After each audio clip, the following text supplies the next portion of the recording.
out of space. Okay, so Things are then that's recording to my side, not recording to your side. okay. Well, if I But that's okay, but it's just go ahead because it's going then there's a transcript that goes along with this podcast. okay, that's fine. You ready? Sure, go ahead. All right. Welcome, folks, to this episode of Folks Unfettered. We are your host. You are sitting, We we are, right, Doc? we are. We are. You are sitting with Dr. Pat Boulong and Gene Folks, and we are excited about bringing this episode of Folks Unfettered to you.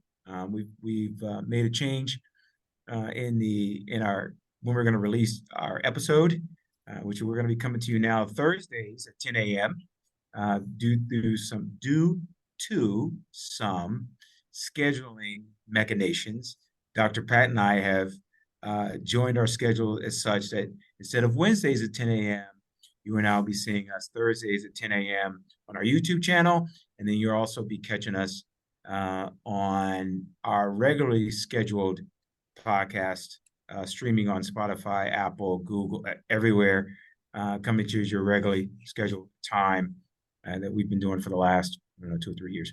So welcome, Dr. Pat. We've been on for a while, working through some Today video is it. so hopefully they'll clean me up. I don't have jaundice. The lighting. You're so worried about looking yellow. I think people are more interested in what you have to say Right. right, Right. and so that's important. And today's been a day full of electronic glitches, and so it's just like we're just rolling with the flow here, and it's like it's so important that we go through our lives and we develop discipline. And it's so important to know that when it doesn't happen, and developing the discipline, because we're like, you're ready, you're on fire, you're ready to go. And then everything goes to hell in a handbasket. You have to be able to jockey out of that and step into being resilient, right, and being resourceful.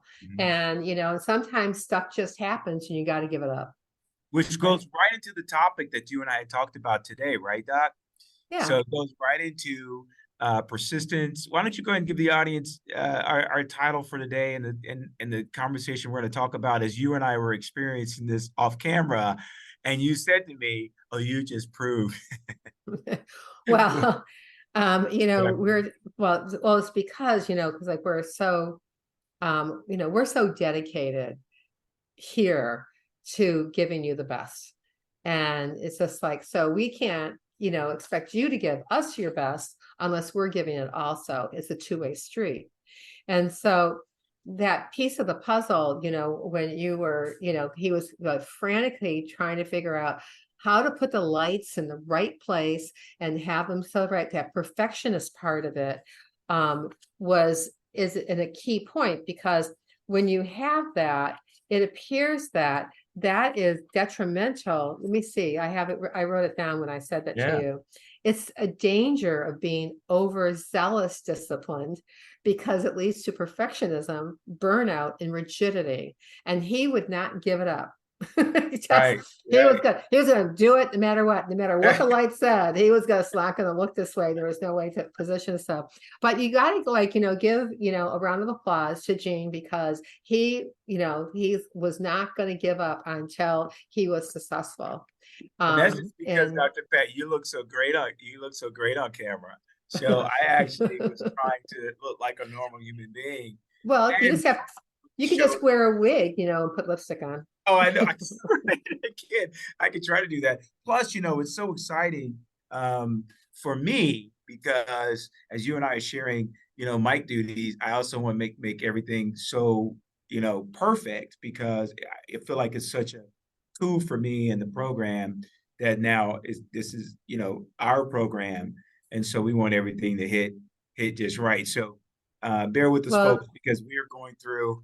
I didn't realize that sharing these sort of duties came with so much responsibility, and I feel like, hey, look, Dr. Pat, as long as you look great, I'm not worried about the rest of it.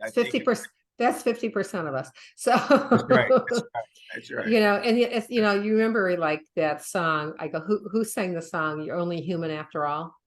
Oh, was that I'm Only Human? Oh, was You're that a only Human human League? after all. Yeah, Was like in the 80s, something like that. I'm not yeah. sure exactly who did. I'm sure one of our listeners will be able to tell us faster than we'll be Right, able to right, look it up. right, Um, right. but the point is that, we have to we have to have express gratitude and bandwidth, because things are not always, we're the way that we exactly want them. So we should move forward because Yeah, let's go, Dr. Pat. we have things that, it's like, how do you get out of that? I mean, Right, it's like right. now that we know that we were like overcome by and overwhelmed with perfectionism, burnout, because we didn't want to get burned out by this, but it was burning us out because we couldn't fix it, Hmm. or one of us couldn't.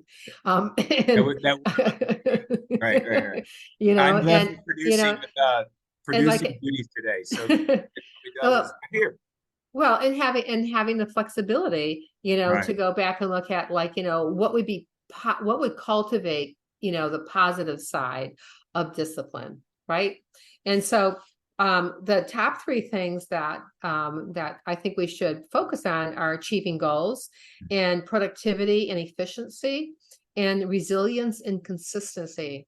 Especially in this day and time where things are drastically changing, some days within 24 hours. You like, Right, all of a sudden, whatever you're listening to on the news or whatever, you're waking up to like, what happened? you right, know, right, that kind of right. feeling.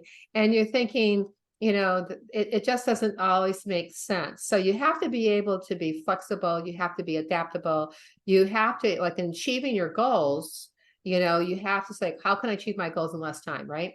We're saying that, like, that would be a good title for today: how to achieve your goals in less time by not being overzealous discipline, and being more positive discipline, so that, because then, and also making goals that are achievable, Hmm. because a lot of times we put standards that are so heavy on us that Right, instead of being that fun, because you right, should like do good, have right, fun, and thrive, because right, what's the right. purpose of life if you're not having fun and doing it? That's And true. that, right? It's interesting. Right. It's interesting because in your first point, where you and I are preparing, because I don't think people really realize that you and I really were preparing for about an hour. And what was really interesting was how I was feeling based on, getting caught up in. That's why I think people say that they're perfectionists. I don't think that that's a character trait as much as it is a character flaw, because at some point you have to be able to switch gears. And what I felt when I was trying to get my screen just right prior to going into post edit to try to clean some things up was I started feeling stressed out. My body started responding in a way that was negative to the stress, because I know you and I were really, like to keep ourselves and our guests on a schedule to bring the content out. Plus, the content that we had talked about last week was of vital importance. And so here we are experiencing it, which I think is one great thing about the program. The fact of the matter is that we're actually can talk to this in real time to say that this is what was happening, even in producing, this program. And so I know. So what I'm interested in is in how these external factors that we don't account for, kind of to your point, how they actually will affect our ability to function throughout the day. Like this really could have thrown us off course a little bit, which it did for just for more time than we had allocated. So I think that's interesting. So you want to sort of walk through and talk through that process, just making your point on where you're going with that in real world terms, on how we were affected by it. Mainly me, as I sit here looking like I have jaundice, but okay. Well, if I was going to coach you, I would ask you how you thought that like doing what you did, because you were so obsessed with the lighting Mhm. that it took time, valuable time away. And it was also a distractor. And so many people have distractors every day in their life, Mhm. so that they start going out and it's like, and then the shiny object is over here and you go that way, Right, and the shiny right, object over here. And at the end of the right, day, you got absolutely nothing done. right. That's correct. So, Right. when you're looking for ways that you can be more productive, like, and things that people need is like sometimes they use time blocking for actually scheduling. So and most time, pieces like for that, like time blocking. And I think there's one called Eat the Frog or something like that. They're Mhm. all about the same thing. They're just Right. calling it something different. It's always Right. about what's your priority. So if you have a hit list and something doesn't happen on your hit list, you got to let it go, Yeah. Yeah. you know? And it's either you reschedule it, which Right. today was not an option, Yeah. or, Today. or you just do it and you look like you have, like you're yellow, like, it's just like, Yeah. Yeah. because of the yellow light that's shining above you, but when you're back in that position, you look normal.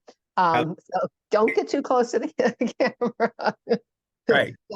Don't scare us. So I think that it's important to realize that, like, when a glitch happens, to emit the glitch and just keep moving forward. And then you have to ask yourself, is there anything I can do about it right now? Right. And it's the same thing when I tell people when they can't sleep. Is there any reason why I can't sleep right now? Yeah. Okay. Can you fix it right now? Can you go out and do something about it right now? If the answer is no, just write down whatever your thoughts are, put it on next to your bed or dictate it in your telephone, and give yourself permission to move forward, or give yourself permission to go to sleep. And Right. sometimes you just need a martini. Right. Yeah. Right. Right. Sometimes You'll you have. just need to just have a martini. I'll have Um, afternoon. I think that that's Hemingway's drink. I think that I think I was telling you, I was like, you know what, I should probably pick up drinking because I was getting stressed out. But I think that it's interesting because in our quest to what I was thinking, as you were saying, coaching through it, what I was thinking was, here we have, the esteemed Dr. Pat, uh, sharing those duties. And it's interesting when it's just you and you sort of want to, but then when you think about your audience and you realize what's important from a visual standpoint, you want to produce the best product available to them, whether that's audio, whether that's video. I got so caught up, I think like most of us do, in trying to look perfect or without flaws or fault, right? To produce a product. And what I'm learning, which I hope most of us learn, and hopefully you'll address this too, is that um, the very things that we try to cover up or the very things that we try to not show the audience could be the very thing that helps us to relate to them and then gives them the hope and the belief that they can do it too, right? Which is that pretty accurate well, to subject well, matter? a lot of times people give, they're so worried about letting somebody else down Mm-hmm. that who they let down all the time is themselves, because they give themselves such high standards that they can't live up to, or, you Guilty. know, guilty as charged. And and being like, saving grace with yourself. I mean, it's just like if you're um because we all have a tendency to want to do that whole path by ourselves, and so instead of delegating some stuff out and doing the things that you need to do and be a good delegator, then you have a tendency to want to dot every I and cross every T. And sometimes you miss a couple Mm-hmm. because you can't do everything. You can't be good at everything. You got to like choose. Mm-hmm. Okay, something just went on with my um, computer. Okay. Can you still see me? I can still see you. Yep, you're here. Okay. Wow, that was strange. All of a sudden, it asked me to sign into Google. Oh, Uh, wow. Well, that's interesting. it looks like, wow, what happened? I'm going, this is a day. It must be like, a portal day. Do you know what portal days are? No, I don't. What a poor, tell me. I was coaching this guy in Germany, and he was a CEO of his company. And one time he showed up and he had a sweatshirt on, just like you. He usually, being German, precise, right? His haircut, shirt, perfectly ironed, and starched. And he All right. gets on the call with me, and I said to him, "Wow," I said, "Are you?" Because he was working at home. Mhm. That was the thing. I said, "So tell me, how you feeling today?" And he said, "Today, Dr. Pat, it's a portal day."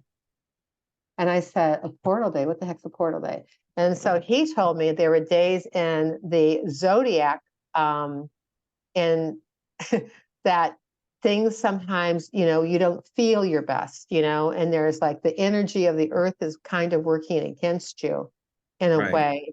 And that you should take, it isn't like you shouldn't go out and do it that day, but you might want to be more circumspect, to be more, focused on the inside of you as opposed to the outside of you, Mm. and so he gave me a link to look up portal days, and I started following them.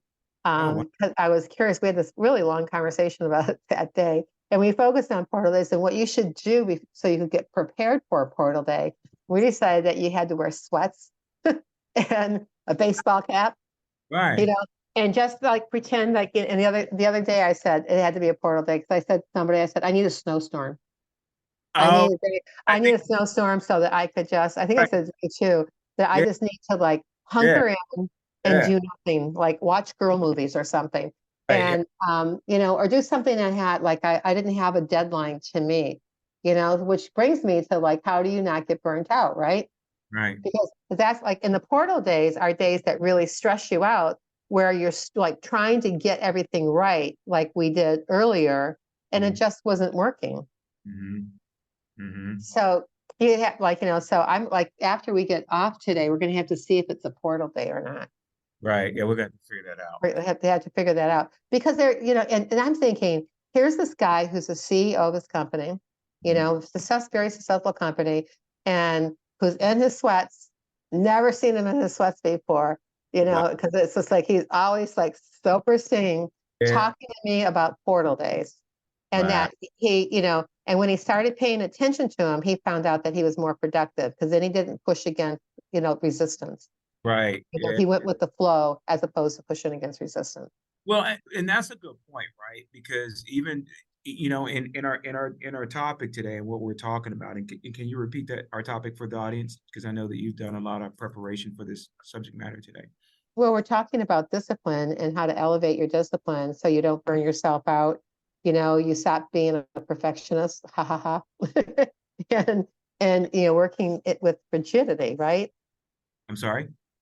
And working, so you don't get too rigid, that you're going with the Right. flow, maybe meditating, maybe breathing, defers stress, Mhm. so a lot of people, and like, how like some lines never work. I told this group I was speaking with earlier today Right. about, I asked them if everybody there knew how to breathe. I go, you can respond. And there's dead silence. And and the reason I ask that is because a lot of people are shallow breathers, and a lot of people who are shallow breathers are not very healthy because the diaphragm and that your lungs don't fully extend, and go in inhalation, exhalation kind of thing. Because when you breathe in correctly, then what you do and what happens is that you like squelcher any type of stress, or you're able to handle it a lot better. So I call them, I have a self-centering and centering exercise that I teach clients, and I teach people how to do that, put them in the position so that when he was like the CEO, he had Right. not only had, he did those exercises that day, but he also took it to another level with, doing casual and not like, just taking really light stuff and not having any serious conversations, Right. especially selling his products. So he didn't So, think that was a good thing. you bring up an interesting point because the importance of breathing. I know that a lot of times when you're looking at any type of physical activity, whether that's working out, especially in martial arts, especially in the martial arts, whether it's Tai Chi or Qigong or Qigong or some of the other Eastern and Western arts, breathing becomes very important because it sort of um, controls that sort of flow of Qi. But I think because you're right, I can tell whenever I'm stressed out, I begin to shallow breathe. And in fact, when you said that, I realized that I was shallow breathing. Mhm. In your experience, how has that impacted people's ability to be productive in the workforce? Like, It's not. It's not right. productive because when they make bad decisions, Mhm. right? And they're not centered, they're not in balance with themselves at the moment, let alone in balance with everybody else around them. I mean, Mhm. people can always tell. I mean, you can look at people and you can see if they're worried. I mean, it's just like there's a lot of people who they say are like ducks going across water. They got all this stuff going on, but the ducks that are going across water know how to breathe. Mm-hmm. And, and so when we don't know how to breathe, you come across as being a little more edgy, Mm-hmm. Mm-hmm. and people are saying like, are you getting sick? Mm-hmm. Because they don't know how to act. They don't have to tell you like, wow, you're being really intense right now and I can't handle you. True. um, that type of thing. So, the breathing is like pretty essential. I mean, think about it. I'm just going to go sidetrack here for a second. When you want to breathe better, and you're looking at where you want to be more creative and you have more flow, you want to be in an alpha state. Right. So alpha, there's theta, there's beta, and there's delta. Delta is when you're sleeping, beta is when you're awake. And theta, they say when you're dreaming or just start to fall asleep into that dream. I mean, Thomas Edison used to supposedly hold a ball in his hand. And so when he started to just fall asleep, it would fall out of his hand and it would hit this pan and then wake him up. But that's where he got most of his innovation. But Mhm. alpha is where you have true relaxation.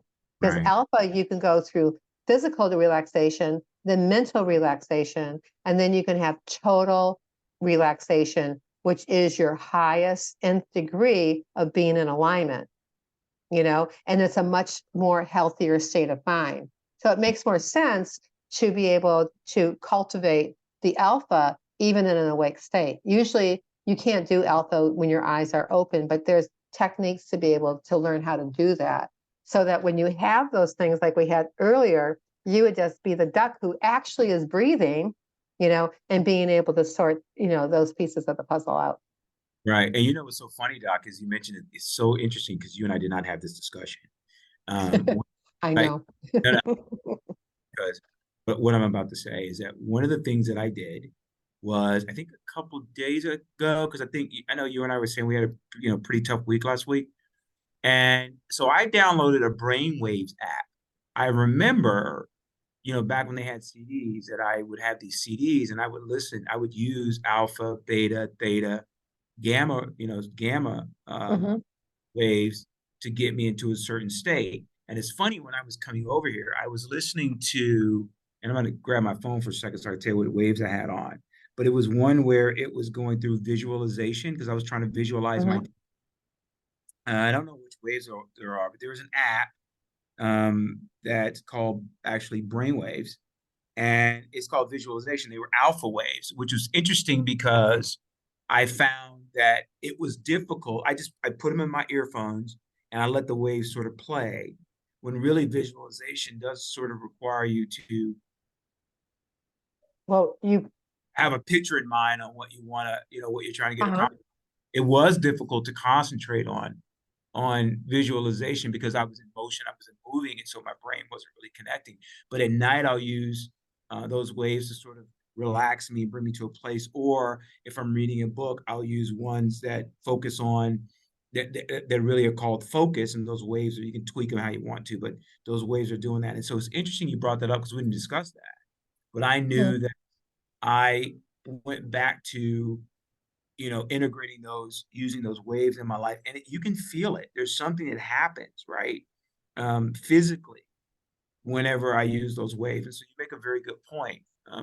There's Well, one. something's interesting, like when, I taught a lot of sleep summits and I spoke on sleep quite frequently. And when, I speak to sleep and productivity, and is that, you only really need 7 to 8 hours, 7 hours a night sleep, and then when you're a baby, you need more sleep because you're growing and your body's got to restore, repair, and vitalize so you can hit the ground running. But when you're going to go to sleep, I have this new watch, which you can see, Yep, I saw and that. it measures steps. And but what I really like about it is that it measures my sleep. So Mhm. I'm looking at how much deep sleep I'm getting, See you that? know. Uh-huh. So I see we're twins, kind of. Wait, Um, we can. and so I can see how much deep sleep I'm getting. But where you rest, repair, revitalize, detox your brain is Mhm. in phase 3 and phase 4 of sleep, because then you go into REM. So you first have phase 1 and phase 2 when you're falling asleep and you're kind of like going like, oh, it's the when you're aware of still being awake, but you're still really close to going to sleep. Your body's almost in a certain position for that. And when you close your eyes, even with your eyes closed, you increase alpha for your body, from in the alpha state for your body. So when when you're going to go to sleep and you're listening to that, so if you're listening to binaural beats for alpha or for gamma or for beta or for theta, the most creative two are the alpha and the theta. And so the alpha is like, it's peaceful, it's peace of mind. And it is it's your most restful. It's, it carries you through what I said before, physical and then mental relaxation. And then it walks you into total relaxation. I've used like meditation. I was in Fort Lee on the way driving back from upstate New York, and I had a meeting with this guy. And we decided to do it in the park to meet. And so he was doing Qigong, and I said, I just got to close my eyes for 21 minutes. Right. And so the 21-minute self-centering exercise that I do, there's a piece in it that, like, no matter what's going on, you don't care. The noises on mental relaxation actually aid you to mentally relax even more. And Oh, but there's a piece in that when you project yourself to your ideal location, something that's peaceful for you, that you kind of stop talking for about 30 seconds to 45 seconds. And right. in your brain, it registers that as like an hour a nap or an hour sleep Oh, interesting. extra. And you wake up much more refreshed, restored, revitalized, ready to hit the ground, and mentally prepared, Right. for Right. that piece of the puzzle. And then, My mother would you know, say, relate, relax, relate, release. She would, yep. you want to relax, you want to relate to whatever that is, and you want to release it Mhm. if it's very well. Your And so mother was a smart woman. that And t-shirt, like Dr. Pat, it's we should make that t-shirt. Folks relax, unfeathered. exactly, For- relax. for- That's right. Yeah, and just say, be the phoenix. right.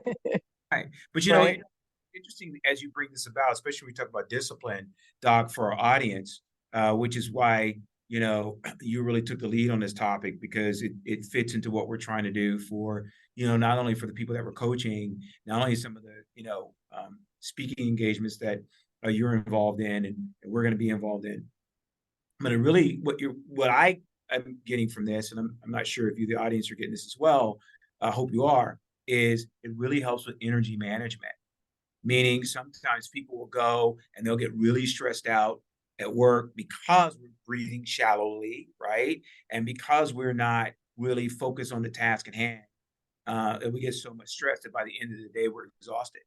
And so you always wonder how high performers will actually work in a certain way, but it's because when you're coaching them, Doc, and you can expound on this for the audience, you're giving them these sort of resources, these tools, these techniques based on your research and your study on how they can manage their energy effectively and move it internally and then externally to get what they need to be accomplished and know when to not push, like you said earlier, when to. Well, one of the biggest things, starts with what my father would say is what goes. Like he would always take, and if you're watching this, my father would just like put his hand on the table and put his hand on his mouth. And like before, I was like 13 years old when he first did that. And I said, "What does that mean?"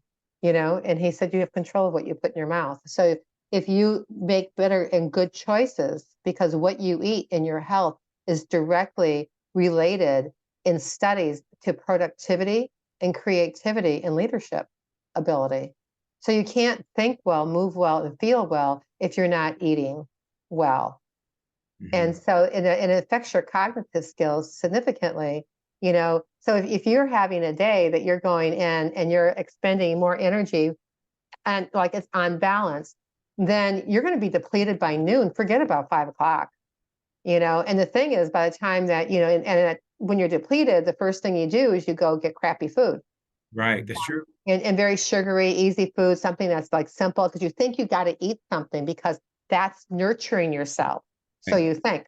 right, But the thing is that, by the time in the cycle of that and what people get on when they get on that hamster wheel, is that at 5 o'clock at night, they're even more depleted than they were then. They're going like, oh my God, no wonder they hate their jobs, you Mm-hmm. know? And then when they get home, they have kids to deal with.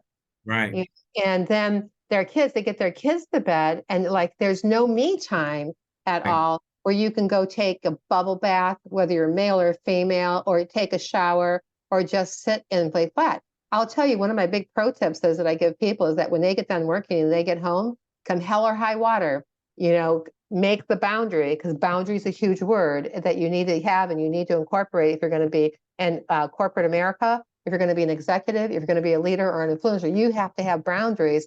But Right. I'll tell you this pro tip, and that is when you get home from work, you lay down for 30 minutes. You don't talk to anybody. You lay down and you close your eyes.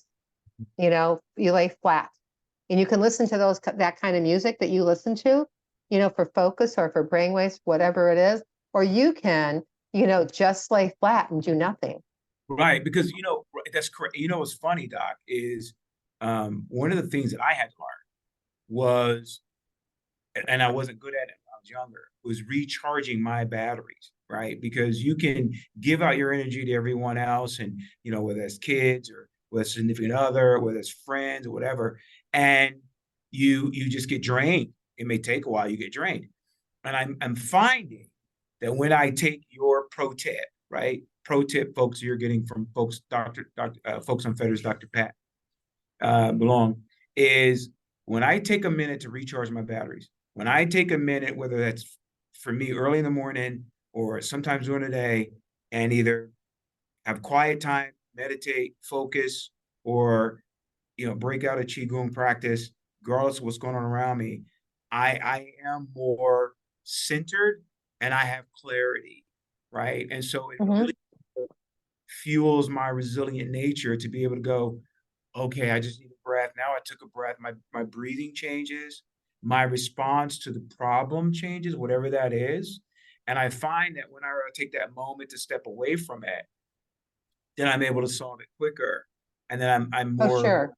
satisfied, right, in being able to do that. And so it's almost as if we need to be careful with that word discipline, because it's if it's too rigid, it's going to break, right? And so Mm-hmm. within we have to give ourselves permission to, like you say, to be flexible, and that everything doesn't Well, have. you got to ask yourself good questions. You have to ask yourself, like, is this working? And if Mhm. it isn't working, what's the fix? And Right, if you can't fix it, who knows how to fix it?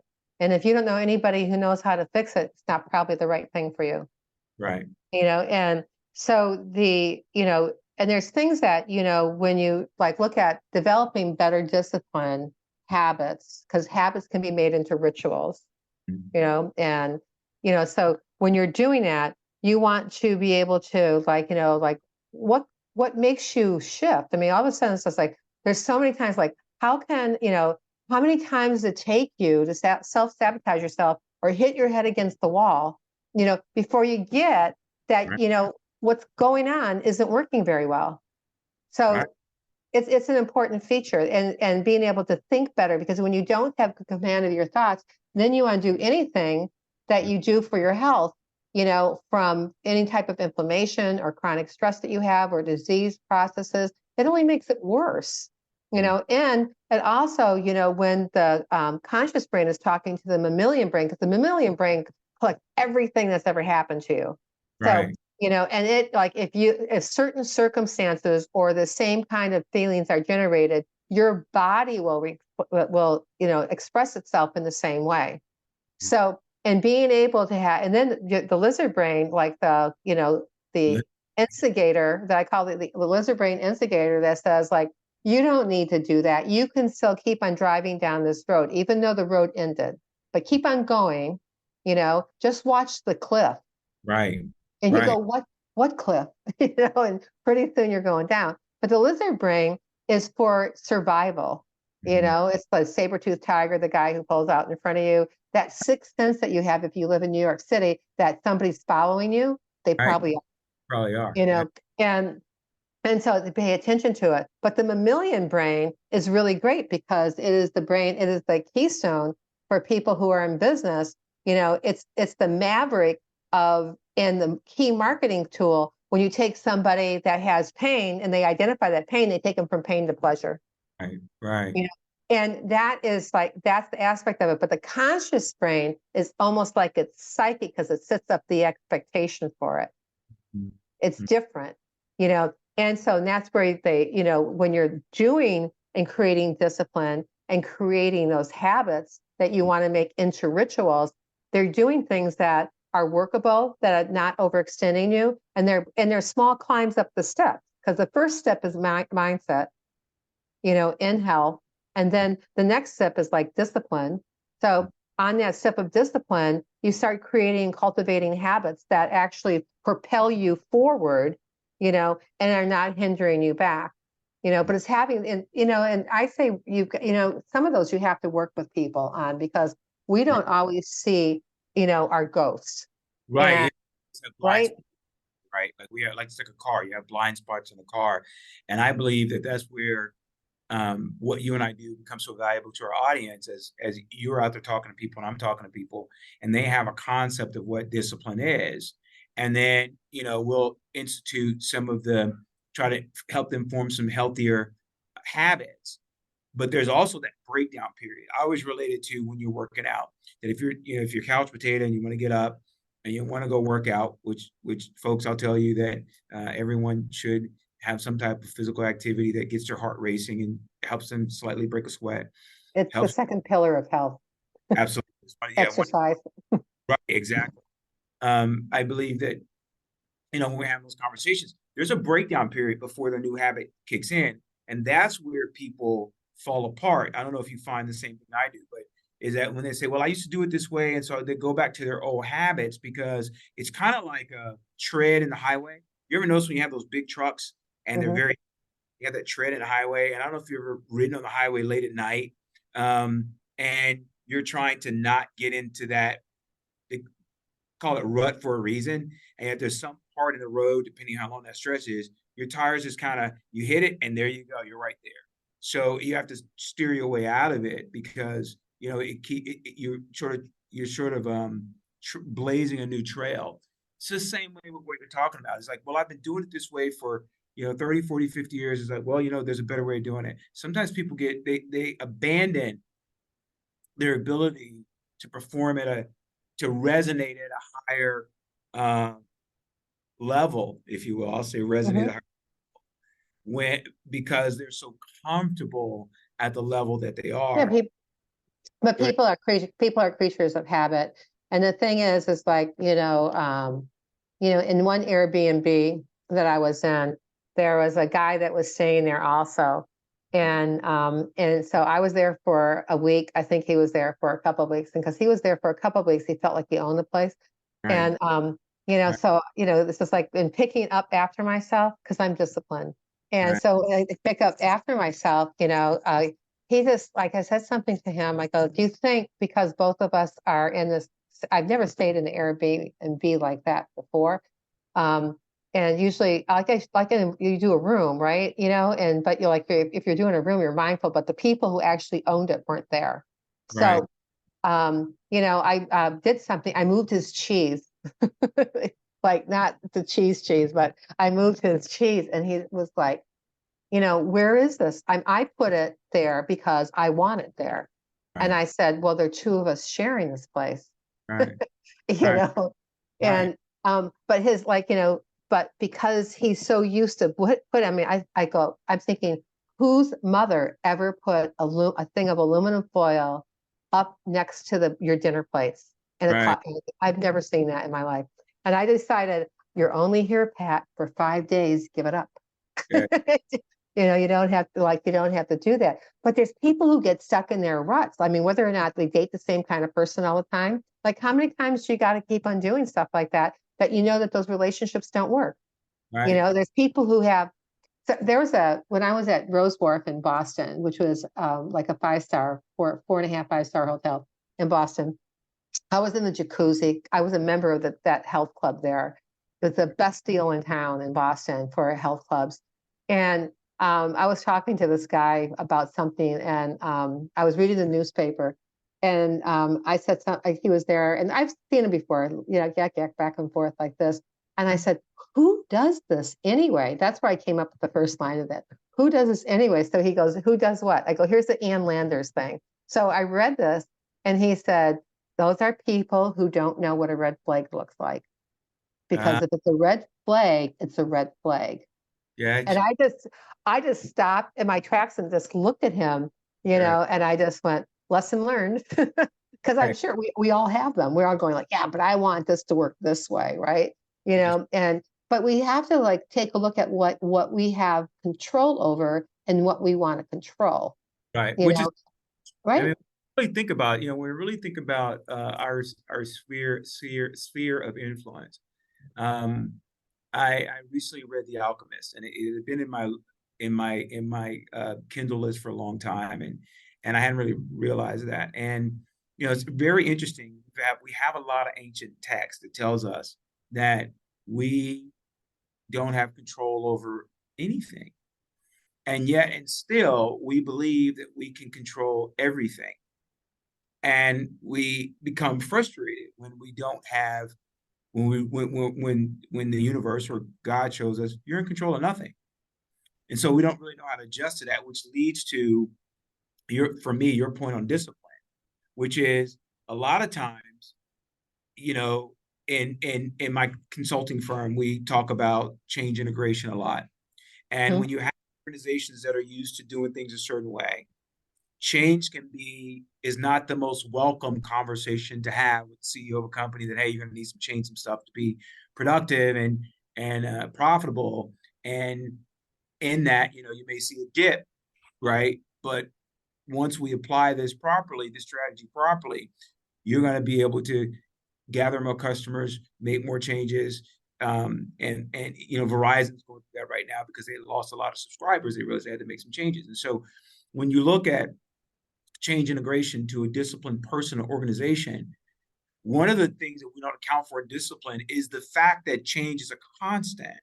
And so we have to be agile in how we have to be, I call it mental agility, but we have to be flexible and agile enough to know how to incorporate that without having it implode, our disciplined nature, right? That you have to know how to ad hoc that in a way to where and adjust the way we do things and give ourselves that sort of grace period to learn it because it's going to make our lives easier. I mean, how many times, Doc, have you integrated a new habit or a new methodology in doing something? And at first you were so frustrated, and then you go, "Oh my gosh, like it just makes my life so much easier, right?" And now I'm able to be so productive. But I had to go through that sort of valley period in order to get to that place, right? Well, sometimes why would you like that's like self-punishment though. Still have to go through the valley period in order to get to to the the goal. Because you could, and using mindset appropriately, because if you don't have mindset straight, then everything's a struggle. And so if your mindset's straight, when something comes along, instead of saying, no, no, I'm not going to do that. I'm not moving the aluminum foil to where everyone else puts it in the world. Right. It's just like, I'm going to keep it there because that's where I want it. And so, Right. Right. right, Right. The way I'm applying that though is I'm applying it this way. I said valley. I'm applying it this way. Is that when you go to the gym, if you go work out and you weren't a person that worked out, or you try a new sport, or there's a learning curve and period, you're going to sure. pain. So because the body has to break down before it becomes stronger. So And the idea is that are you going to quit, or are you going to or are you going to continue to work out knowing that you're and going to become and I was going to get to that because what I was going to say is that when somebody moves the cheese, they move it to the place that's more functional, right? you know, then it's easier to accomplish because when you do that, you're saying like, why are we driving all the way up over here to go over there when there's a road that goes like this, Uh-huh. you know? And, it's just like when people perpetually want to stay on an expressway that's not moving when there's roads that you can take and that like cut through. Like everybody in LA knows that a 405 is a nightmare, Right. but there's ways that when every time I've been to LA, I just got off the highway and I got to where I needed to go and I got there still in the time that I needed to get there. Okay. It's your perspective And it's also that mindset, that can do attitude. It's just like, we need to change. This company needs to change because what they're doing, they're having a high separation point from their employees, and they're not able to retain them, and giving them TVs and computers and everything else like that isn't working. Right. So you just go like, well, what would work then to be more productive? Right. How about a better way for them to increase their health? How about a better way for them to engage? Because when they engage and have a little bit more flexibility in their schedule, I think it's McKinsey or one of those people noted that at 6.6%, people are more productive when they have more command over their own, like their schedule. So, and if a company is rigid and you're sitting there thinking, I'm going to go from here we have to have this integration, and it's just like, if you can show somebody how the integration actually works, as opposed to just tell them it's going to happen, and walk them through that process, then you're going to have more people who are on your side. Right. Right. Right. And I think a lot of us, what we start doing as soon as somebody says, change, you can always tell people who age before their time. You can look at their face and they're like, I'm not doing that. I'm Right. not doing that. Now, if it's going to detriment your health and your life and it's going to, like shorten it. I mean, Right. even those people are shortening their lives by the stress that they're taking on and not having a venue to be able to know how to handle it. There's a lot of things. I mean, like this is like, I think we're in a rabbit hole. So, Yeah. um, in a way. And I think that for people like basically to understand, for the pieces of the puzzle to get to your greatest goals in less time and be positive about the discipline and cultivating discipline, you have to make goals that are realistic. Right. There you go. Right. Okay. Right. It's like, and you have to, if you're going to be productive, you have to realistically say, okay, like, you asked me to do something at the beginning of this week. I said, it isn't happening until after Wednesday. And And because, right. I have boundaries and I set boundaries right up in front. So it's like, I know what I can do and what I can't do. And if I don't want to promise something to somebody and then not be able to deliver, Do that you a know? lot. Right. We end up doing that a lot. And I noticed I had to learn that as well. That I think you and I were talking about something too. And I said, yeah, I'm not going to do that. Right. Oh, it was Um, great. I love that when I said, I'm going, da da da da da da, let's organize this way and da da da da. And you're going, sounds like a great idea, but I'm not going to do that. exactly. You And you know know? how long it took me to become that honest, because what I didn't communicate with you is I'm like, well, I had tried that before and I knew what I had, but I also didn't communicate to you that I had those resources, right? To be able to give that to you in a way that actually makes sense, because I have this vision sort of stuck in my head. And it's interesting because I can relate to you, and I don't know how many people in our audience can relate to this as well. But you make a very good point, Doc. We always commit to something that because we don't want to say, because we think saying no is hard, right? Or people aren't going to like us if we say no. And so we tend to say, I always say that we tend to say can't when we won't, right? Mhm. We always I can't make it. You, You can make it, but you just don't want to, right? And so at right. first Well, at first I was like, oh, Dr. Pat said she couldn't do it because she had something else to do. But then it got me to going, it was so honest. And I was like, okay, well, I already have that. So I know how to do it. Here's our goal, our objective as a team. So therefore, I'm going to do it. And so what I've had to learn is I would have never said, maybe even 5 years ago to someone, yeah, that's a great idea, but I'm just not going to do that because I have a certain vision.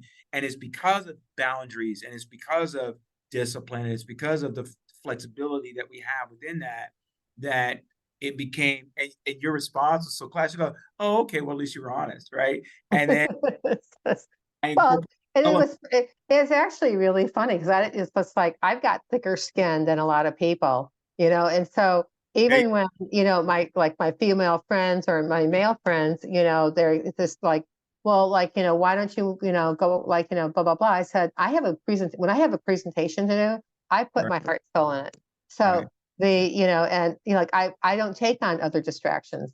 right, I don't like distractions when I'm doing something like that because, and I have boundaries too. So at the end of the day, I mean, Wednesdays for me go until like 9 o'clock. But, mhm, normally speaking, 6 o'clock at night, I'm done. You know, I am done. I'm mentally done. I'm spent. And and I would like to rearrange my Wednesday evening meeting because, I just feel like sometimes I get on there and I'm like, just listen, I feel like I'm Are you there, Doc? listening in the blah, blah, blah. And every once in a while, I wrote pipe in. Well, these people had like, their day off and they did, other specific things. And I'm thinking like, don't ask me to do something I can't do. I mean, just like, this is my platform. This is how big my plate is. And my plate is only 8 inches, for dinner. And Which is so, you know right. what I mean? So you have to pick and choose. You have to just say, Right. there's ways that you can say things so that you can save face. So if Mhm. you ever need anything, anybody out there, I'm your girl. I have the best lines. And She but doesn't. it's just like you can just simply say like, what I said to you, like when I said to you, I said, it isn't going to happen until after Wednesday, and so if you need it done before, then go do it. And then Like, and um but for, it's just being honest. It's just like, do I, and ask yourself, because people say like, oh, I've got to go do this or blah, blah, blah. The best Christmas I ever had, my husband and I were in school and I did not feel like getting in a car because we couldn't afford a flight right, from Atlanta, Georgia up to Detroit. right, right. And we certainly weren't going to get in a plane and go from Atlanta, Georgia to Paris because that would have been really expensive and we didn't have any money.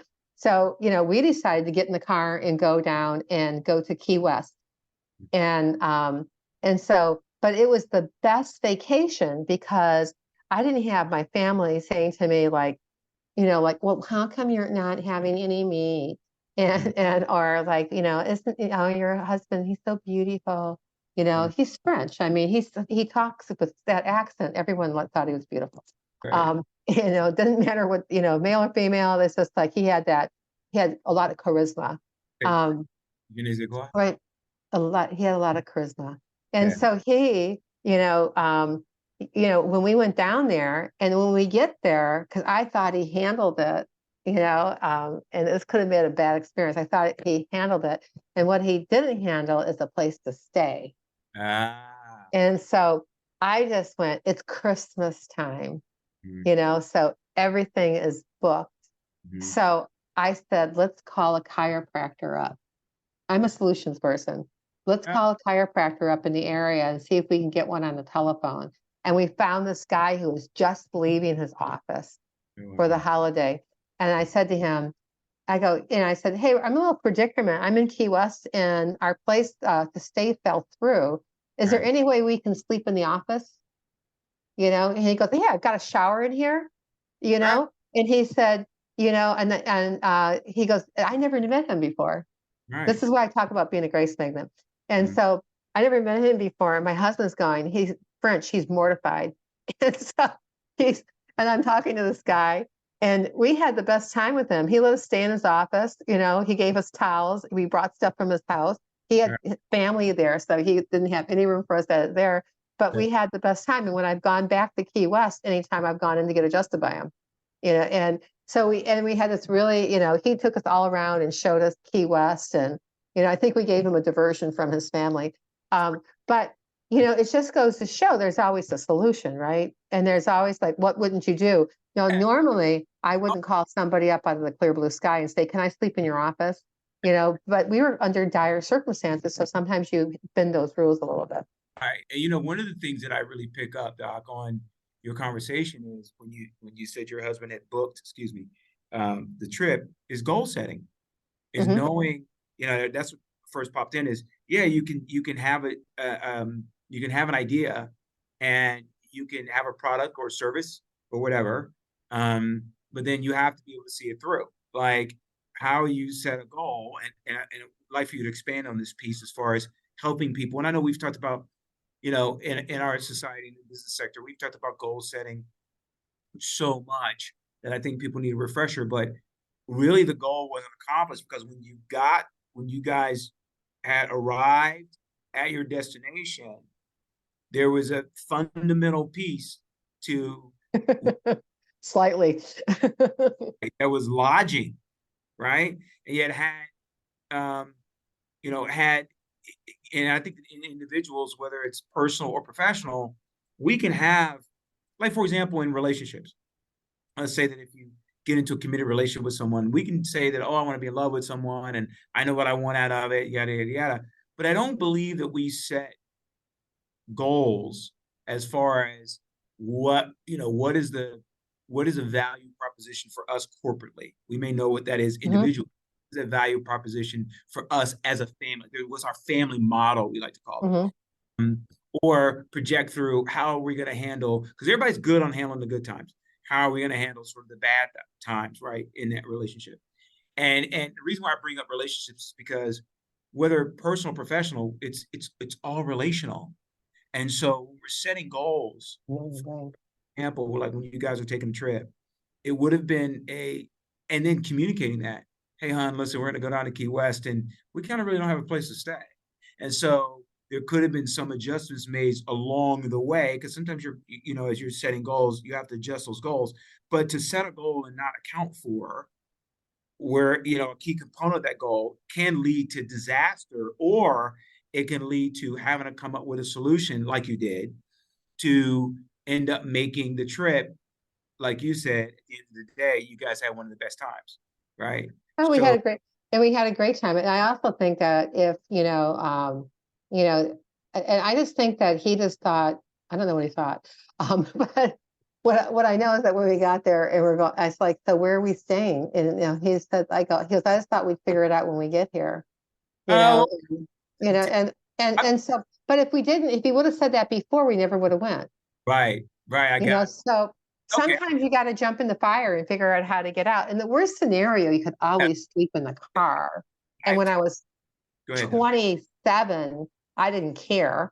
Um, my idea of camping, that was my idea of camping, you Yeah, know, right, then, and then it graduated, right, so that my next idea of camping was like, but for things that we could afford and do. And I mean, we even like took junkets in order to get to Europe to yeah, go visit his family because, and then like when one of those canceled on the way coming back to the States and we had to be back in school, I don't even remember how we ended up getting back to Atlanta, Georgia, because I knew we had to fly into Newark in order I've to get there.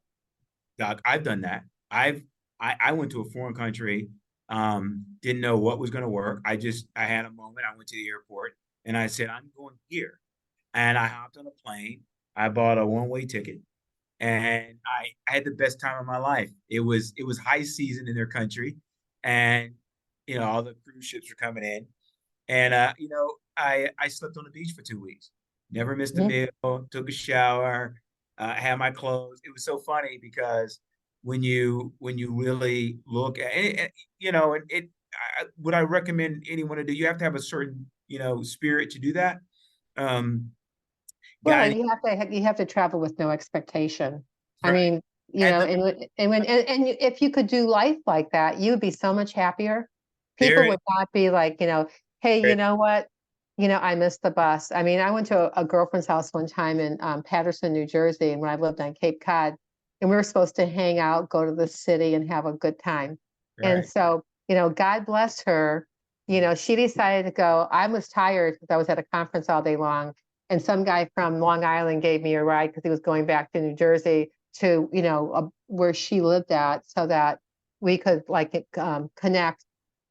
And then she decided, because she had tons of energy, she went out and she came in at like 2:30 in the morning, Wow. and I got up, at 7 o'clock, like 6, 7 o'clock, like I normally did. And she was like, she went out and partied, so she was not moving very well at all.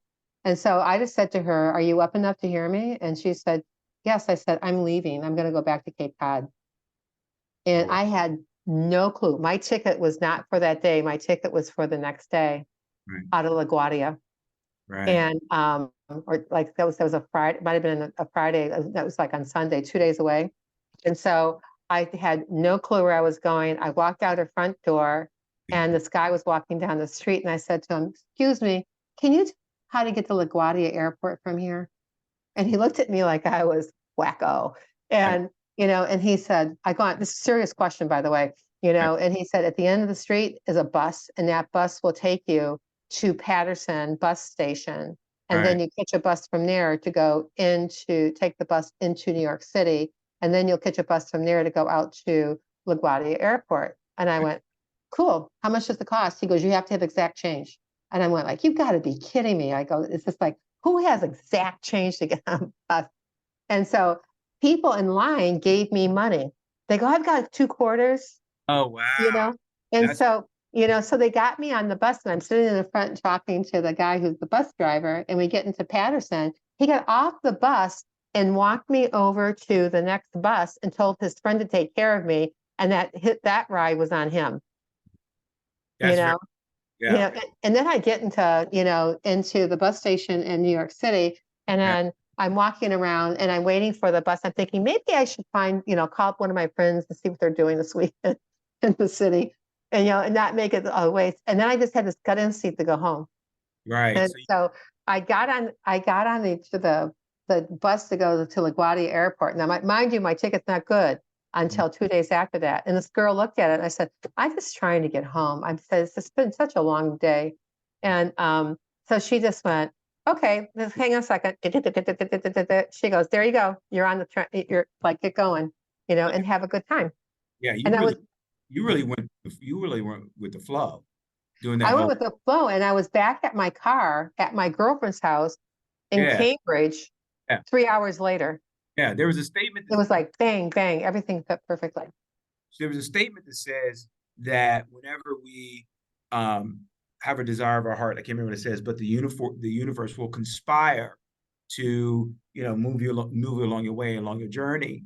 Um, for the audience, how does that help them when it comes to goal setting? Like, how does that help them when it comes to, because you were talking about setting goals and you were sharing a Well, the story between your husband and then this story.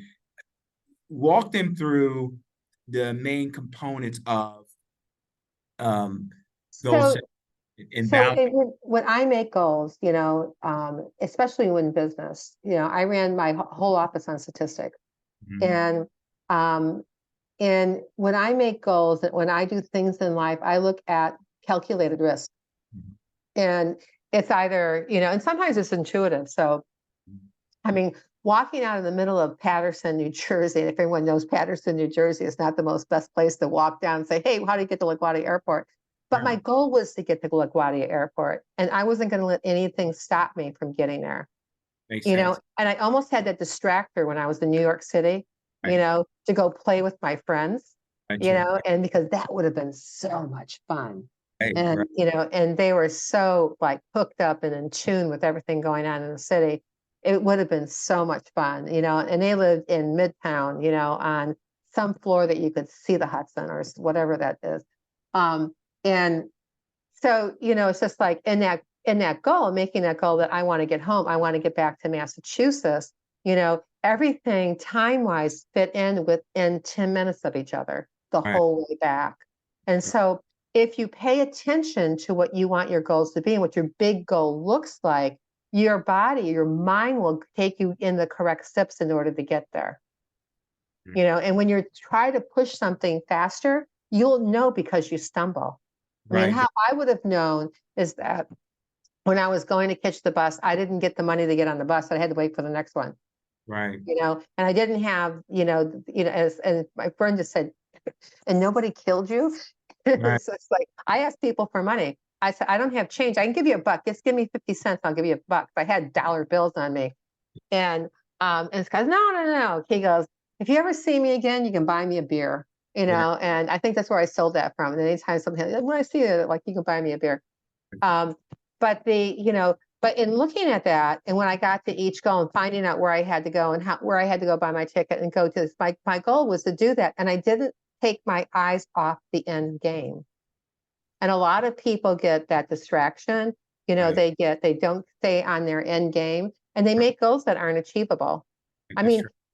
I could have still got back to Massachusetts, back into Boston, even without, like the timing of that working, because, it's just like you eventually get to LaGuardia, and I might have had to buy a brand new ticket if that my goal was to actually get there. You just do whatever it takes Right. in Right. order to go from point A to point C. But know that, getting there a little bit later on might have been a different end of the scenario for Mm-hmm. myself, right? so I just went back to Boston and played with my girlfriends, with my friends all in Cambridge.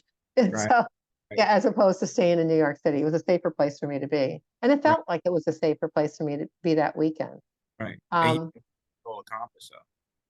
And I yeah, think but I with think if you can take things like that you're good at, right. take those things that you know to be true. Like when I did this, I did X, Y, and Z, right? Mhm. Um, and I know that when I eat poor food, I'm spacey and I don't get all the things done that I want to get done. I can't even make a decision about what's the most important thing to do. Mhm. So, in making goals, you've got to say, like, what is it? I have a thing. Here's a great pro tip for your people. This is like, for your people, our people.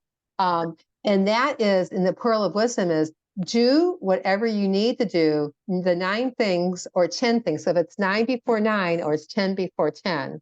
So do the 9 things that you have to do before 9 o'clock, or 10 o'clock or 10 before 10 that you must get done in that day in order to move forward. And if Mhm. you can get them done first thing in the morning, then it frees up the rest of your day. So if like crap hits the fan about something else, it isn't as bad because if crap hits the fan and you waited for those 9 things to do them in the afternoon, they might not ever get done. So it's prioritizing that one piece, so that you can be more productive, you can stay mentally healthy, and you can also have, clear goals that get you to your, like in target game a lot faster, and have a pathway to do that. No, that's a good folks. You're listening. That's one of Dr. Pat's pearls of wisdom. And the way I rephrase that, Doc, is Go ahead. bring me closer to my goals, or does it take Mhm, me away? And what I had to learn was first I have to identify what gets me close to my goal, what takes me away from my goal.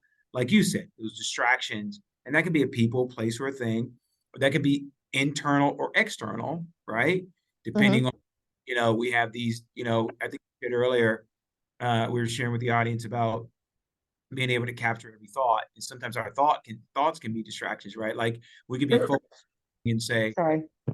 oven on, right? And then we go off on a totally different tangent. And next, you're baking 5 pies instead of doing the work you're supposed to do. One of the things I say, and I try to do it in every area of my life is it is bringing me closer to my goal or is it taking me away from it? And what I Mhm, find is that the majority of things that I am concerned about, whether that causes me anxiety or stress or confusion, the majority, uh, 80% maybe, are things that take me away from my goal. And if I can release those things, identify them and release them, then I can focus on the 20% that's going to get me closer to my goal. Right. Well, And right. And one piece about that too, when you're saying, it's going to bring me closer to my goal, it's just like, we're in charge of our happiness. It is not, it is no one's job to make anybody happy. You either are happy or you're not happy. It's a choice. If you want to be, my mentors had 4 girls and they were like born, like they were born so close together. But he used to have this thing, this like, and his wife would say to them, like they would throw a temper tantrum, and she would just say, "Upstairs to the bedroom, and when you can behave and you can be happy, let me know, and you can come back out." And they go, but and you go upstairs, go do it, and like go read a book, and so she had this like, way with them because she, like they thought like many adults at a very young age, but they still had a lot of fun because even their friends, they were always, if something was bothering them, they were sad, they would know what to do to go take care of it. They'd go take a nap. mm-hmm. And, That's right. and then they'd get up because even in the meditation and the centering exercise I do, is like the end of it is like, when we count to 5 and you hit 5, you're going to have your eyes wide open. You're going to feel better than ever before. You're going to hit the ground running, and you're like, go be your best. Right. Right. Oh wow. I'm so mess with myself here. Right. It's right. In You get, order no, you're so beautiful. to as beautiful as you. But I think that that's interesting. And so when we take them from discipline to setting goals, um, what else, Doctor, you believe that our audience can really get out of? Because you've been doing a lot of guest speaking and you've been going through these symposiums and having this conversation, and we really wanted to bring this to the audience to share with them your wisdom pearls of wisdom that you just dropped for our audience, not mine anymore. They're ours. We're Our this new family. part of the. What's the next step that we would walk them through? We've got discipline and we've got setting goals. You talked about how to internalize that from a physical standpoint. I think that's what makes what you and I are trying to bring within organizations and with high performers and those executives is the idea of it's all connected. A lot of times in business, I talk about ecosystems when it comes to Hmm. SMEs, size enterprises. One of the things that I started talking about was the organisms within those ecosystems, which is the the the organisms that make all these business and professional sports, music ecosystems work is the primary organisms, which are human beings. And so it's so interesting in our discussion, especially sharing with the audience, and audience, we want you to think about this as well, which is if the organisms aren't healthy, your ecosystems is going to be unhealthy, right? That's one of the primary concepts behind, let's say, cancer, right? Is that Hmm. you have unhealthy cells. And so unless we're feeding, to your point, unless we are feeding our organisms and having it at its optimal best, whether that's through breathing, whether that's through setting healthy goals. It's so funny. Ever since you mentioned breathing, I've been focused on deep breathing, and I find myself being. And you notice I'm sitting up straighter, right? I Because know people, I in my talk today, and I mentioned stuff about posture. it's You see everybody go like this, right. It's a immediately, and because we have a tendency to like try to right, relax. right. And so how do we help those organisms to perform at their best? You talked about discipline. We talked about setting goals. What's the next? I think people need to just, I think people need to just give people bandwidth Mhm. and stop being scared to say something to somebody. Like, if I saw you on the street, I would say, I recognize you. You're the yellow guy that was on the folks on Feathered, and I would. I mean, that's the doctor. I'm not. I don't know where I got that from, but I'm not usually scared to talk to almost anybody. And I've been in not some of the best areas, and I found that my ability to speak is my highest tool that I have. And so I think one of the things is, for people is to, in those ecosystems, is to be one for all and all for one. Mhm. And when you have that kind of camaraderie, then it becomes unbeatable, Hang on, you Doc. know? Some people will say that, oh my gosh, we're talking about socialism. I'm playing devil's advocate here, right? Well, it's not talking about socialism because we're talking about where the money's at. Right. So if everyone's working for a company that's where's the money at, then when you all work together for that common goal, if that goal is like, we want to do like 30 million this year, Right. then you're just like, what is it that we have to do as an ecosystem to support that? And then they have to say, like, well, if you want me to do that, then this is what I need from you, and really have clear conversation and have clear boundaries. And what It's like, happens to and your what happens is we take because we've had this hierarchical, this sort of hierarchy, this chart, right, within organizations. And what you're saying is that when we what's happening within the organizational ecosystem is the organizations now are becoming flatter, mhm, and that's the best way that energy then begins to um, become more effective. Is that when you're having it going this way, a lot of times it doesn't make its way back down. And so you get people that are, sort of worked to death, as we're seeing within certain organizations, yeah, because strikes that we're having right now, right? As opposed to flattening it out and dissipating it this way. Now it's something like you said, then that entire boat rises, right? right. I was just going to say that. Oh my God, you're starting to read my mind. Um, you know, because, rising tides rise all boats, and the, so I think that people need to, like, when you're looking at, and maybe some people are misplaced in that ecosystem and they need to be in a different place and not be in the ecosystem, Mm-hmm. because if they have issues with whatever it is, I mean, I think a lot of corporate places, it would behoove them to have a place that someone can go, and like rent pods. So you have a key, Mhm. and you can go lay down for a half hour at work, and you can go zone out, go listen to your binaural beats or whatever it is, do the self-centering exercise type thing, and then, hit the ground coming back out. Because you said something earlier before, and it reminded me of something I did in my office all the time. And I used to have a rock, and I would give, if somebody was not in a good mood, Mhm. and they weren't supporting the whole, then that rock ended up in their workstation. It just plopped on whatever you're at. And it was funny. Nobody ever knew who put the rock anyplace. And I never knew That's who funny. had, who had the rock, Right. but I would say like, what happened to Susan? I go, she's outside hugging a tree. 'Cause it was a joke about the rock. It's like, you got to go recollect yourself, Right. and so she's out hugging a tree. And I go, okay. And I said, so who's doing her job then? I mean, that's what I need something done, and I need it done now. No, And go ahead, Doc. Yeah. but at any rate, but it was a really good way for like, for someone to check in. In corporations, when you have like 200, 400 people, and some of them, or more, it's hard to have that one big community that has a rock that they use. But Right. you could use them in smaller communities. You can use it in, making those ecosystems a little bit smaller, so they have the tendril coming down in that one pod. And so, because it will make that pod of people more productive, you know, and also, and get the benefits that they need by being in that kind of camaraderie.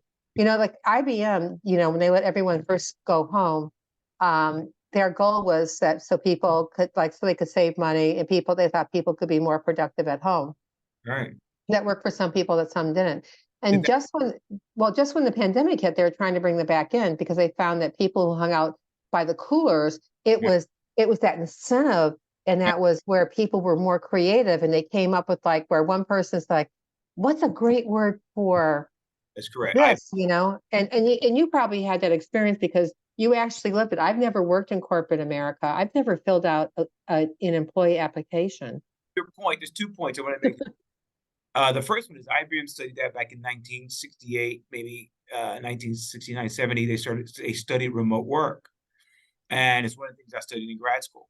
And the technology wasn't there. But what they found was that managers and leaders would would feel like they didn't have control over their team. Keep in mind, we had that hierarchy, that organizational hierarchy chart that was hierarchical, and then the people that were working remotely felt like they were disconnected from the corporate structure, and maybe they were left out in certain things because they weren't top of mind. To make your point, so Mhm. it's surprised when the pandemic hit that you would think that so IBM sort of abandoned that process. Yet people at IBM work remotely because technology eventually caught up, and they integrated it in such a way that it became more effective.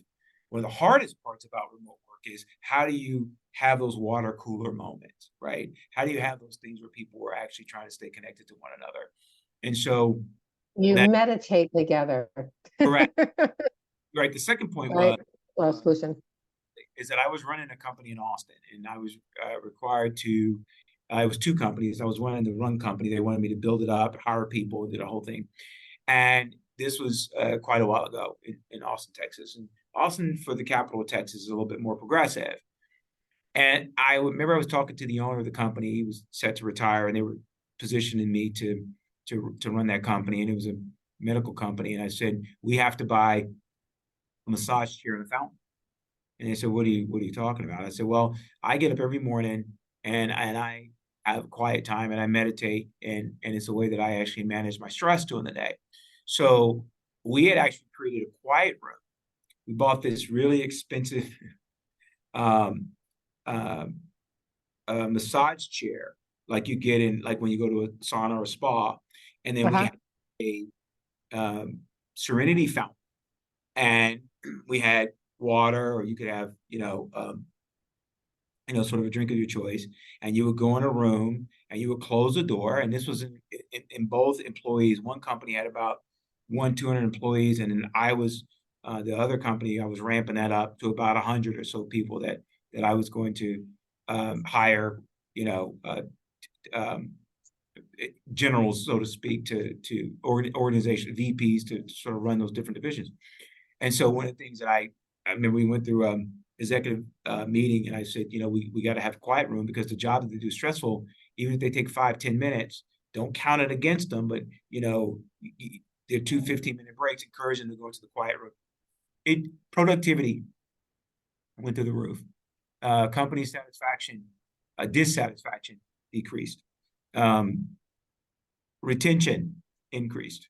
And we were able to expel those people that we found, those people that actually took advantage of what we offered, right? I didn't realize I was doing a study at the time. Their productivity was better than those that didn't. And those people, we would kindly walk them out the door because they were not helping the overall organism be healthy. And so that was what I was thinking about as you were sharing with the audience, why that becomes so important is that we live in this sort of organizational culture, and our society says the same thing, that you don't have time to do this, you don't have time. But if you don't, eventually the machine's going to break, right? And so that's where, I found that in corporate, I tend to want to take a deep breath. I want to think it through. I just take just a few minutes, think it through, get my quiet time, and then I'm able to come back and look at the problem in a very different way and come up with a more effective strategy, which then provides me with a more conclusive solution that 9 times out of 10 becomes somewhat innovative in a way. So that's the practical application of the scholarly information that you just provided, which makes us such an awesome team. Well, it's like I was thinking about, the best title for this piece is, it's just like, how you said, folks unfeathered. I think we should call it, you know, because we were talking about self-discipline and cultivating, and just say, like discipline, convolutions of discipline.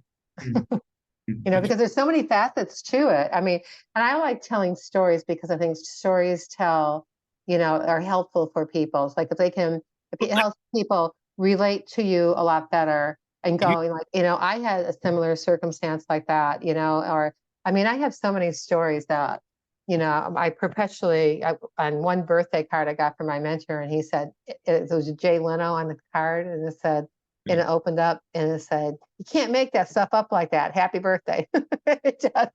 And because he said, I mean, some of the things that, I have had the grand experience of experiencing have all been things that, and if you look at things like this, it's not a bad thing because you can say like, what did I learn from it? And you want to move on.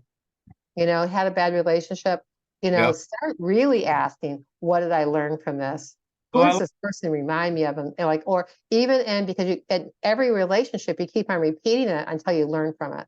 Right, that's correct. And what I really like about your ability to tell stories, and I know I keep jumping in there, which is so great because we're both storytellers, and it's really nice, not only for the audience, but for myself, that as we're having this discussion with ourselves and our folks on Federal Family, that when you're telling stories and then you lead them down to a point that you had just made. Like we start talking about setting goals, and at first thought you go, okay, so this person talking about taking a trip, and then the end goal and how it worked.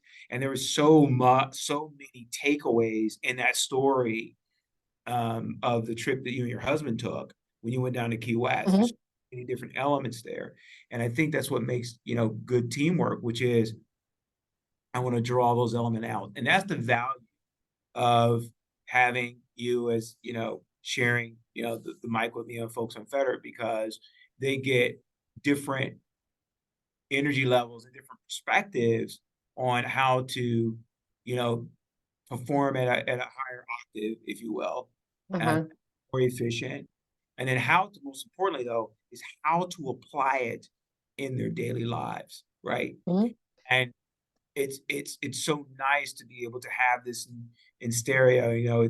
It's our tagline, which says, we're dropping wisdom in your left ear and knowledge in your right, and we're able to do it based on the way that we hope you, the audience, you're able to take some of these high level conversations that we're having, and then connect with us so that we can make you a bespoke program that's going to be able to help you or your organization reach your goals, but also do it in a way, as Dr. Pat says, right, Doc, to where you're not exasperated, you're not stressed out, um, that you're doing it in a way to where you're just that really fine-tuned automobile to where, Ferrari.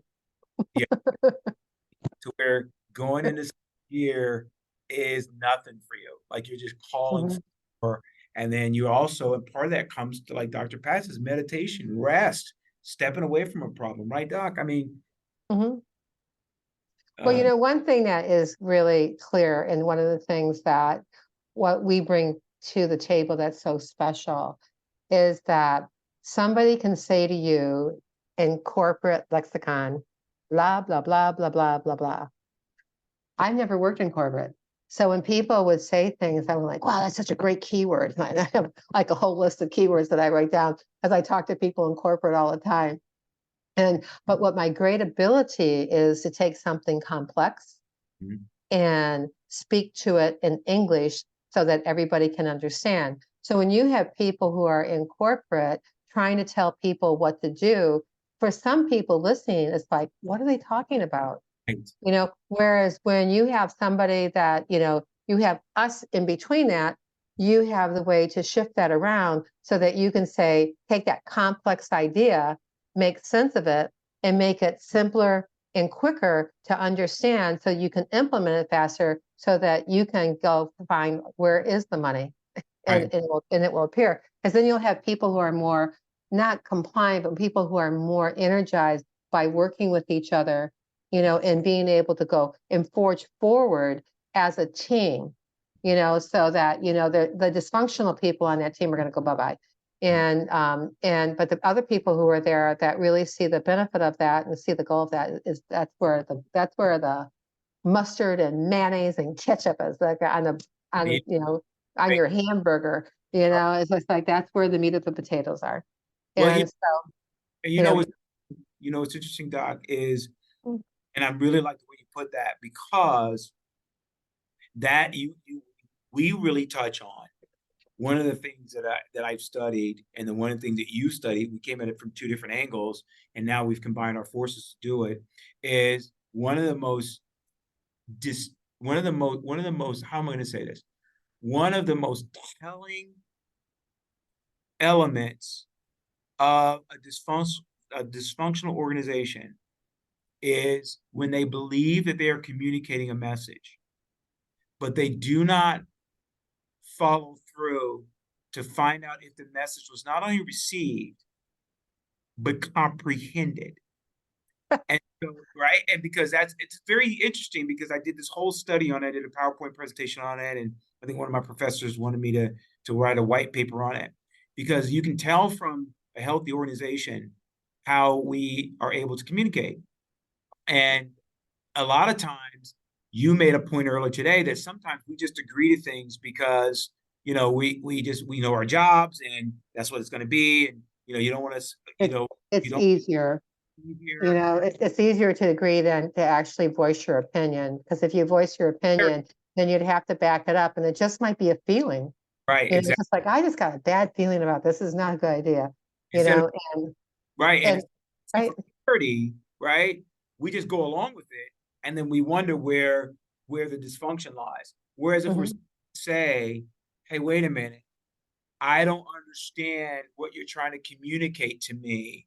Help me understand it so I know to deliver what you're looking for, right? And we find that those organizations that actually do that, they come up with solutions that will, that will solve the problem. I was watching a movie, The Alamo, right, um, last night, and it was with John. It was written and directed by John Wayne, and he played Davy Mhm. Crockett. And there was Jim Bowie, which He played Davy Crockett in that. Crockett, yeah, yeah, I knew he was in it. I just didn't remember what. yeah, I yeah. didn't remember that.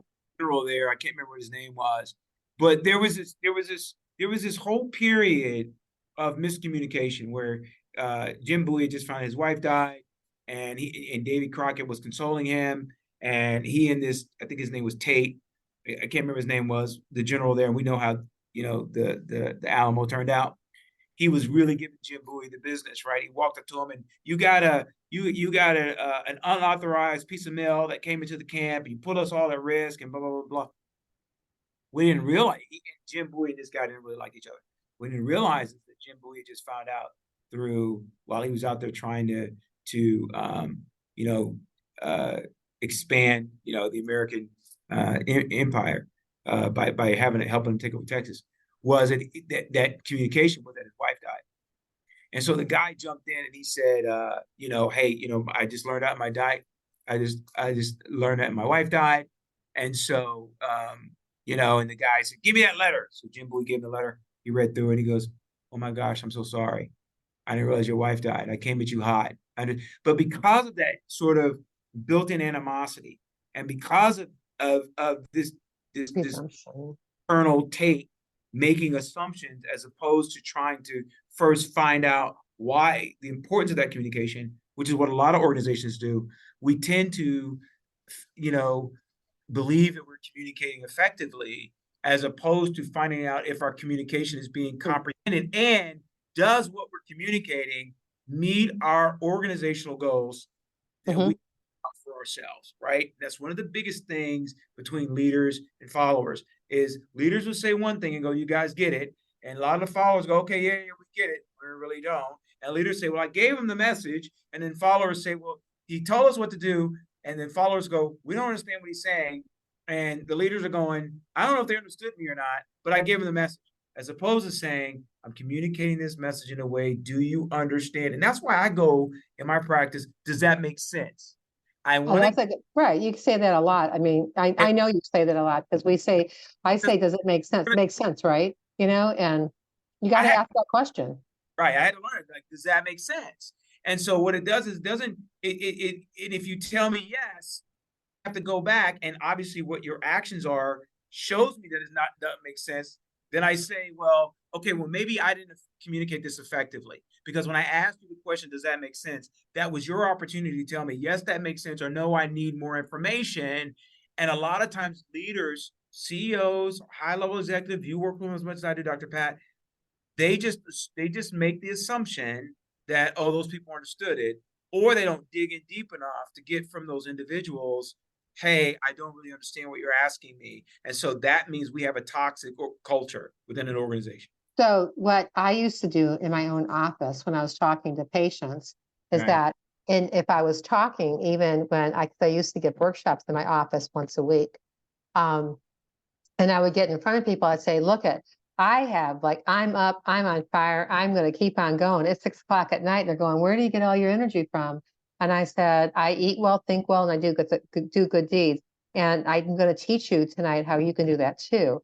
And Right. so, what I used to say to him, I go, if I'm saying something to you or explaining something to you and you do not understand a word I say, do not wait till the end and make me go back to the beginning and have to do it all over again. It's a waste of time. Right. Stop me, cut me off, interrupt me, and just say, I don't get that part. That can you, or just raise your hand or just make a motion so that I know that I can hear you and say, what didn't you understand about that?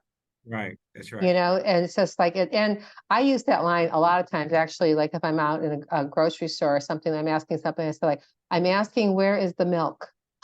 It's just like, and like what, and you only work in the vegetable section, right? You don't know where the milk's at. That's So but in asking that, then you get better information. So you can tell the guy said like, hey, like usually milk is with, cottage cheese and it's with, butter and, yogurt.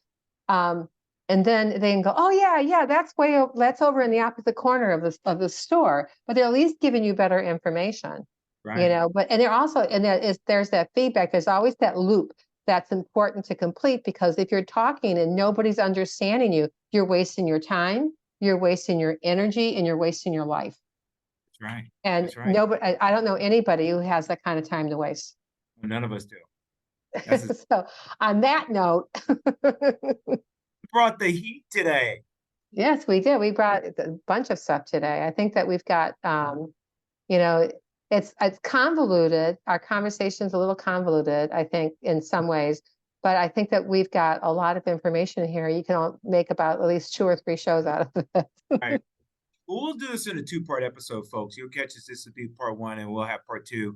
The other thing, too, is I'm not sure necessarily that it's convoluted, Doc. I believe that the information is so comprehensive that, and Well, that's it's textured. Convoluted probably wasn't the right word to use. So I'll stand back on that one. I'll say textured, because because one of the things you and I talked about when we were talking about the format of the show, and you and I've had that conversation, is the fact of the matter is that what we want to offer our audience, what we want to offer you folks, is the ability to, not only listen to Dr. Pat and I sort of think out loud and how we can help positively impact your life and the life of the organizations that you're working for, but also you get a chance to connect with us. You can send us an email to wearefolksunfettered@gmail.com. We're building out our website and our other stuff.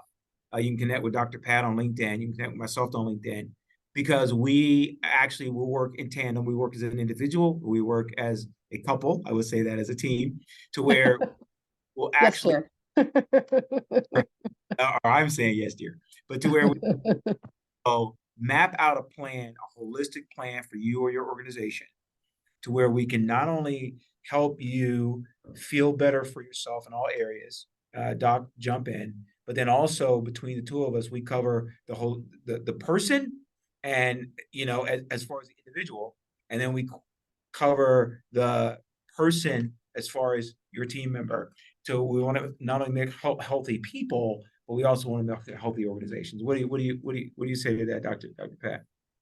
I knew you were going to let me wrap that one up. What I think is a lot of times when people are in the middle of their muck or when they're in the middle of their day is that they don't have the ability all the time to absorb everything that's going on. So when you have a pair of eyes, 2 sets of eyes, then in ears, there's like reading in between this, that intuitive part of it that's saying like, hey, you guys are missing this part over here. And this is why we think you're missing that part over there, because this is what happened when we had a conversation when we were interviewing that section of your corporation for whatever we were asking them for, whatever we're like, our objective was to do. Right. But the idea is to get the communication so pristine that you can almost read your mind. And when people are in sync with each other, they can read each other's minds. That's right. That's Right. right. And like in those corporations that have the ability to do that, whether small or big, have, more ability to have, to be more sustainable, Right. especially in times that are troubled. Right. That's correct. Especially like times like now. hmm Right. Especially with times like now. Took the words right out of my mouth. What is the one key takeaway that you would like for our audience to get from our conversation today? I think there's a solution to everything. Mhm. You should never give up. There's a solution to everything. It's just finding the right solution for you.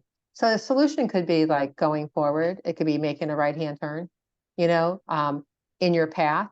And it could be staying exactly where you are. It's like playing the game of chess, right?